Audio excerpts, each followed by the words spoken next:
consciousazine.com Chronicles.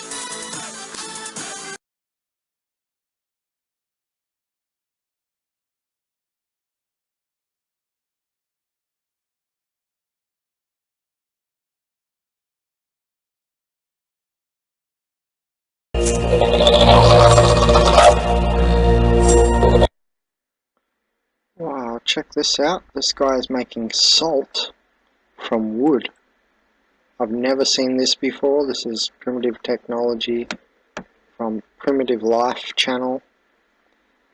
And he is making salt out of just wood ash. Check this out. So that's all the salt from it boiling down. And at the end he actually has some salt there.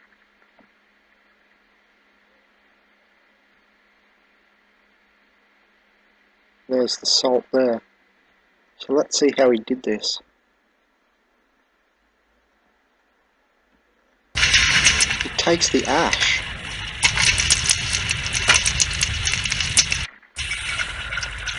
He seems to boil the ash just to bring the brine and salt to the top.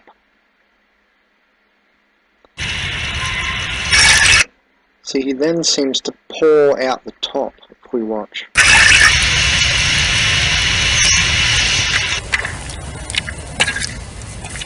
So this one, this is just with fresh ash. We saw him just put ash in. Now this is, I've watched this whole video, and this is just the ash, and he waits for this to cool down, and then it becomes clear on the top, and he just takes the top clear part, and the rest of the potash settles down the bottom. So he just ends up taking what's on the top, and the ash settles to the bottom. I don't know how long he boils it for, but it looks like he just sort of brings it to the boil, and this helps it separate the salt.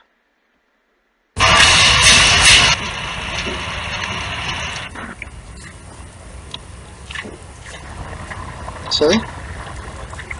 You notice he's just scooping from the top ever so gently.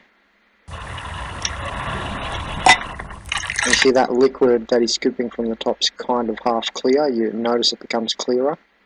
And then that's what he boils down. He tips the potash out and then he puts that back in and he boils down this clear stuff into the salt. So, never seen that before. Pretty amazing. See? So this is all what he's collected from the top. I don't know how long exactly he boils it for. And just started with ash. Put it in, boiled it, takes off the top, and boils that down to salt. So very interesting, and he's just taking it from wood ash. Never seen this done before, and look what he gets in the end.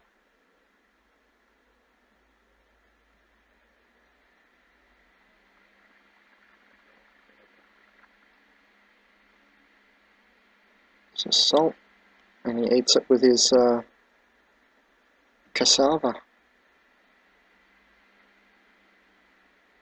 So once again, that's by Primitive Life. Good video.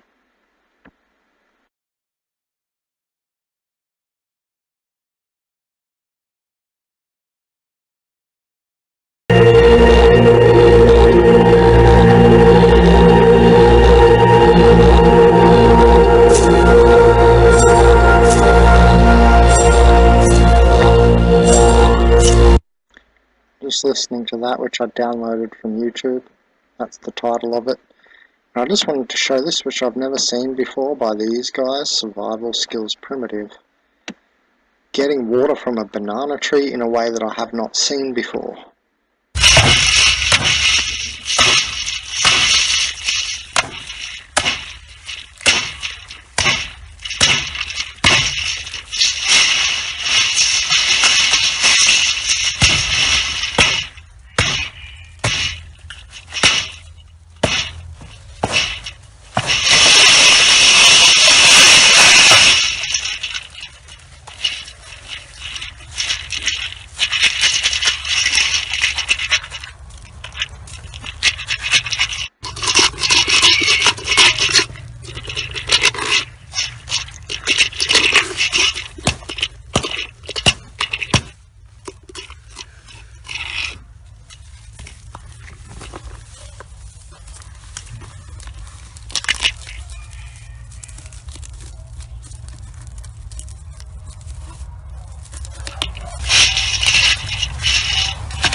fantastic. Look at this.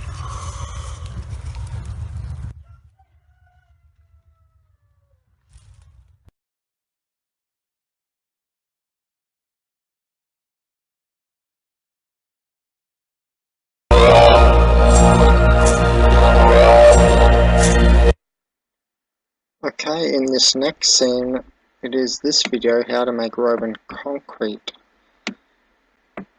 And by this guy, Corporal's Corner. Now, as you can see, he's made concrete. Now, he's made this from what we're going to see now, which is limestone. And you heat the limestone. Now, listen, my little explanation here is not the entire overview and the entire process. You should watch this video for the entire process so you understand it, but I'm trying to summarize it. Basically, this is limestone that's heated, then turned into a paste, and this is why I added it to this video, because you can also use shells. You do the same thing, you just heat it up, it removes the carbon or something, he said, then you can just pour water straight onto it. Same with the limestone. Once you heated it, you can just pour water on it and it turns to mush.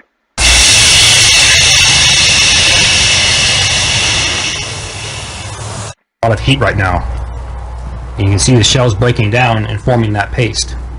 Yeah, so it does a exothermic reaction with the water and actually bubbles and heats. That's also how he shows you near the start that you have limestone, or if you have limestone or not. And with this, you can actually mix this with ash, and then the aggregate of like little blocks of what did he use? Volcanic rock or something. So let's have a look. So there's that broken down. The shells, the same thing can happen with the limestone. Now he gets the ash, and it's a 2-to-1 mixture with the ash. So there's the limestone, and you want 1 pound of limestone to every 2 pounds of ash. And so he mixes that. There's that being mixed. And then he also adds in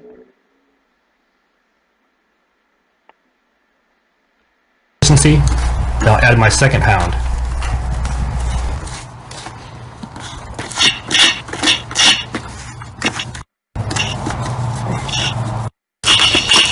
So then he actually adds in rocks there, which are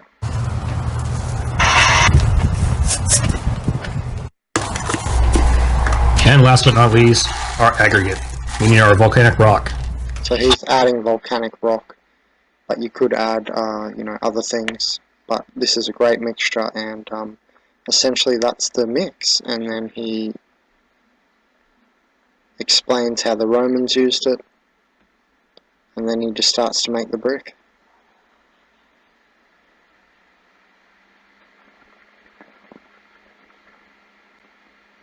And then that's what he comes out.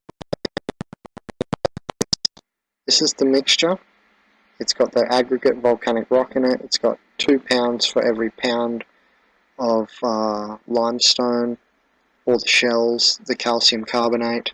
1 pound of that to every 2 pounds of ash, and then he's put in the volcanic rock as an aggregate to, you know, hold it together a bit more, give it shape, lift and buoyancy, like great hair.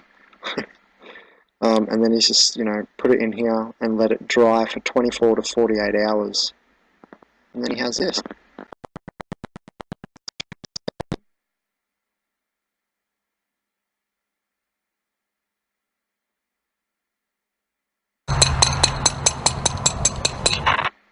So there you go. By this guy, and that's the video. So I was going to end the segment on the Roman concrete there, but then he said this, what we're about to play. And doesn't this fit with Spargyric? Because I was just watching the guy take salt from wood. That's Spargyrics. Spargyrics has got to do with sparks of nature, and you can get spargyric tinctures going, and it's where you keep the salts of the trees in your tincture as well. So this is very interesting, and those spargyric tinctures I used to buy in Australia were worth more than the non-spargyric tinctures, and they were smaller too. So it's a process of keeping the salts there, and salts have that spark, you know, the spargyric nature. So actually, then he said this, wait. Rushing inside the concrete. Now what they found recently is now this material is weather resistant, but not waterproof. If you notice, you can see how porous it actually is. All those bubbles where water is rushing inside that concrete.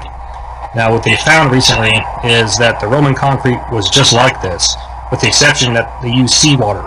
And the ocean water actually would soak into these structures, and it would bond with the minerals. The Romans have been found now to have used salt water, which bonded with the minerals in here, in the concrete block, which is from limestone, ash, volcanic rock, and actually bonded with it to create new minerals and make it even stronger. And what's that idea from? That salt water has ormes, or is connected ormus-like. It has a ormus-like connection, which is like a fifth dimensional sort of connection, because what we say about ormus is that it's like minerals pop out like popcorn from the field. That's if you research deep into ormus. So that's very interesting. Thought that was very relative to a video on Spargyrics. Create new minerals, and it would replace those holes, solidifying it, making a gigantic rock. Yeah. The Roman concrete was just like this, with the exception that they used seawater. And the ocean water actually would soak into these structures, and it would bond with the minerals and create new minerals, and it would replace those holes, solidifying it, making a gigantic rock. Yep. So there you go. And what we're saying is, if you take monoatomic ormus in the health field, people are saying this sort of thing. This is the generalization, that ormus is like another level, you know, and it's superconductive alchemical blood enhancement as well. And you're pulling light from the field, from the plenum, from the Planck length, you might say. And so that's up to you to research more into the ormus phenomena, but I thought that was very relative, especially when we talk about Spargyrics, because the whole idea is that these metals are also conductive, and that somehow orme's nature is the unfolding of minerals and the bonding. It's got to do with the bonding and creation of new mineralization, like he's just explained very well, and in a very grounded manner. And the Romans did it with their rocks. So even alchemy was going on there, you know. And so the idea is that ormes are in the ocean, and there's also things like Spargyric ormus drinks, where you have Celtic sea salt, or a very pure sea salt, and that salt has a Spargyric nature. We've just been talking about that as well. It's like an electrical nature. It helps your body conductive and conduce more electricity, and you're sort of then able to reach deeper into the field. You're more connected to the so-called acacia, etc. Stuff like this. So I thought that was very interesting, and I thought I'd connect that there. A very pragmatic example of the spiritual people always going on about ormes and ormus, and I think that connects.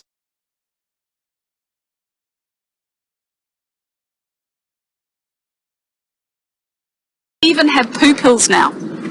So poo pills? Yeah. Well, you swallow poo. You swallow poo in a capsule. I will never be swallowing poo. Ever. So there's a very common and very nasty condition called C. diff, and that's basically when you've been given loads and loads of antibiotics and you've just ruined your gut microbiota. Now, a first-line treatment for that is a fecal transplant.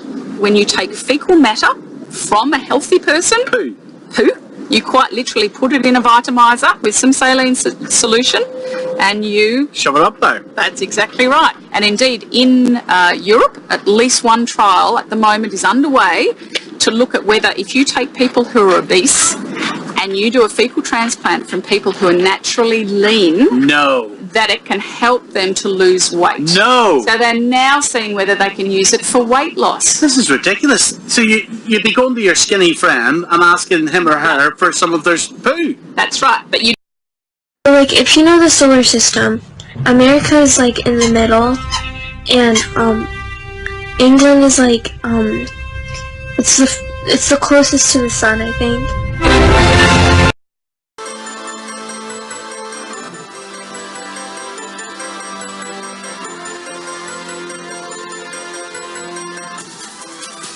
consciousazine.com Chronicles.